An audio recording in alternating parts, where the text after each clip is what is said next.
네, 반갑습니다. 경자입니다. 자, 다음 주 오랜만에 청약이 시작되는데요. 6월 공모주 청약이 시작되는데 첫 번째 주인공은 그리드위즈입니다. 잠시 후에 말씀을 드리겠지만 수요 예측 결과가 애매하게 나왔거든요. 약간 고민이 필요한 종목인데 이 종목 며칠 전에 워밍업으로 소개를 드렸으니까요. 오늘은 수요 예측 결과 중심으로 간단하게 체크를 해보도록 하겠습니다. 그리드위즈는 다음 주 월요일과 화요일에 청약을 하고요. 현충일로 인해서 금요일에 환불되니까 비례 청약하실 분들은 환불 기간이 3일이라는 점을 생각하시는 게 좋습니다. 그리고 주 후반부에 DB금융스펙과 라메디텍 두 종목이 청약을 진행하는데요. 청약은 금요일까지 진행이 되니까 그리드위즈의 환불금으로 두 종목을 청약할 수가 있는 일정입니다. 그리고 상장일이 6월 14일로 예정되어 있는데요. 금요일인데 단독 상장한다고 생각이 되거든요. 상장일 변수가 없다는 점은 일단 괜찮다고 생각합니다. 자, 그러면 수요 예측 결과부터 하나씩 체크를 해볼 텐데 서두에서 말씀을 드렸지만 결과가 애매하게 나왔거든요. 기관 경쟁률이 125대 1이었고 수요 예측에 1098개의 기관이 참여를 했습니다. 올해 청약했던 종목 중에서 가장 적은 수의 기관이 참여를 했던 종목이고요. 참고로 지금까지 가장 저조했던 종목이 E8였는데 E8 당시에 1577개 기관이 참여를 했었거든요. 그래서 E8보다 약 500개가 적은 기관이 참여를 했고요. 그리고 임무 확약 비율도 0.9%였으니까 확약을 신청한 기관도 거의 없는 수준입니다. 참고로 수요 예측이 애매하게 나왔던 E8는 저는 청약을 패스를 했었는데요. 그래도 상장일에는 괜찮은 시세가 나왔습니다. 시초 가격은 공모가 31% 상승해서 출발을 했지만 시작 직후에 주가가 크게 상승을 했거든요. 93%까지 상승이 나왔습니다. 그래서 큰 수익을 주지는 않았지만 그래도 손해를 주지는 않았다는 점을 일단은 참고 삼아 한번 말씀드리고 넘어가도록 하겠습니다. 그리고 임무확약을 자세하게 보면 수량 기준으로 0.9% 신청이 들어왔고요. 건수 기준으로는 0.6% 신청 들어왔는데 1098개 기관 중에서 7개 기관만 확약을 신청했거든요. 최종 배정에서 확약이 어떻게 확정될지는 모르겠지만 확약 신청이 워낙 작았으니까요. 최종 배정에서도 확약이 크게 늘어나는 것은 어려울 것이라고 생각합니다. 자, 그리고 공모가는 4만 원으로 확정이 되었는데요. 상단 가격으로 확정되었는데 올해 청약했던 종목 중에서 공모가가 초과되지 않았던 두 번째 종목입니다. 첫 번째 종목이 마린솔루션이었는데요. 마린솔루션 사실 대기업이라는 이유로 공모가를 일부러 초과하지 않았거든요. 그래서 수요 예측 결과 때문에 공모가가 상단으로 확정된 종목은 이 종목이 처음이라고 볼 수가 있겠습니다.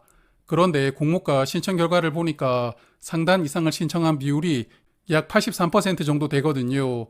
그래서 이 종목은 청약에 참여한 기관 수도 다른 종목의 절반 수준이고 그렇다고 공모 가격을 상단 이상으로 압도적인 비율로 신청한 것도 아니거든요. 공모가가 상단으로 확정된 것도 약간은 애매한 것 같기도 합니다.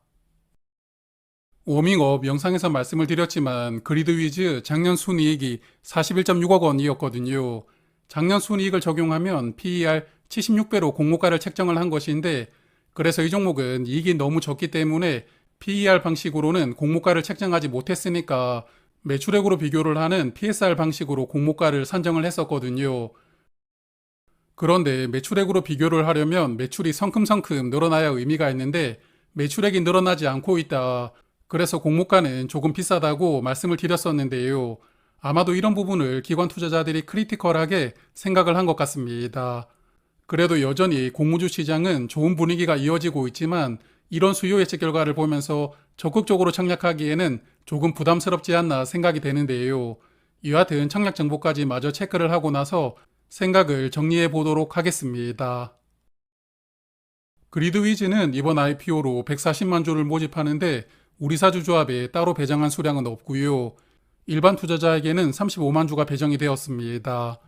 청약 주관사는 삼성증권입니다. 일반 고객은 8,500주까지 청약할 수가 있고 풀청약을 하려면 증거금은 1억 7천만 원이 필요하고요. 최소 청약 수량은 20주로 증거금은 40만 원입니다. 그리고 삼성증권 청약 수수료도 2,000원입니다. 그리고 상장일에 243만 주가 유통될 수가 있는데요. 전체 주식의 30.5% 물량이 유통되는 조건인데 유통 물량이 조금 많은 편입니다. 의무화계약 신청 수량도 아주 적었기 때문에 유통 물량이 크게 줄어드는 것은 어려워 보이고요. 그리고 상장일에 매도할 수 있는 기존 주주가 104만 주를 보유하고 있는데 공모주주 물량보다는 약간 적을 것이라고 예상됩니다. 상장일에 매도할 수 있는 기존 주주는 재무적 투자자가 더 많은 물량을 보유하고 있는데요. 재무적 투자자는 약 73만 주를 보유하고 있고 개인 주주가 31만 주를 보유하고 있거든요. 그래서 이 종목은 수요 예측 결과가 좋지 않아서 결국은 기존 주주의 역할이 조금 필요하다고 생각됩니다. 일단은 재무적 투자자가 많은 물량을 보유하고 있으니까 상장일의 흐름을 조금 만들어준다면 상장일에는 좋은 시세를 보여줄 수도 있을 것 같고요. 그렇지 않고 초반부터 정리를 해 나간다면 상장일 흐름도 애매하게 흘러갈 가능성이 있다고 생각을 하거든요. 여하튼 기존 주주가 재무적 투자자들 중심으로 구성되어 있다는 점은 그나마 긍정적인 부분이라고 생각합니다.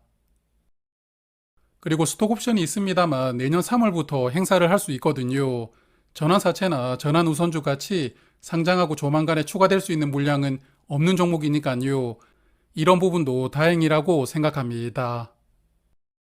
참고로 이 종목은 2대 주주가 SK가스인데요.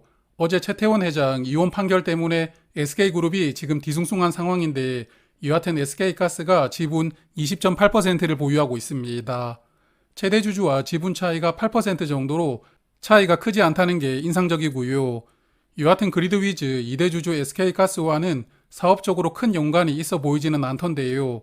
SK가스가 이렇게 큰 지분을 투자를 했던 이유가 단순히 투자 차익을 위한 목적이었던 것인지 아니면 다른 이유가 있었는지는 모르겠습니다만 여하튼 이런 부분도 상장일에는 약간 변수가 될 수도 있기 때문에 말씀을 드려봅니다.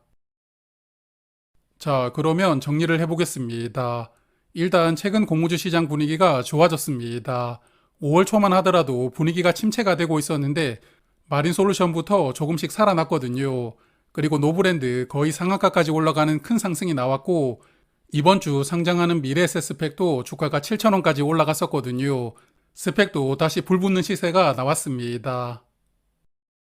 그래서 사실 이번 종목은 수요 예측 결과나 공모가를 보았을 때는 패스를 하는 게 무난하다고 생각합니다. 다만 최근 공모주 시장 분위기가 다시 뜨거워지고 있는데 이런 분위기가 그리드위즈에게도 영향을 줄 수가 있으니까요. 일단 비례 청약을 적극적으로 해보기는 조금 부담스럽지만 가볍게 균등만 해보던지 경쟁률이 높지 않다면 가성비 정도를 생각해보고 있고요. 그리고 환불기간이 3일이라는 점도 약간 부담스럽거든요. 그래서 2일차 경쟁률을 보면서 판단을 해야겠지만 현재 심정으로는 그냥 균등만 해보는 것으로 생각하고 있습니다. 6월 달에는 청약하는 종목이 많고 또 5월 말부터 공모주 시장 분위기가 뜨거워졌었거든요.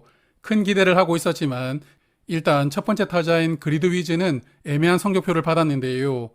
그래도 최근 흐름을 잘 연결해주는 좋은 시세가 나왔으면 좋겠습니다. 자, 그러면 이 종목은 월요일 저녁에 2일차 청약을 예상을 해보도록 하고요. 이번 주도 즐거운 주말 보내시길 바랍니다. 고맙습니다.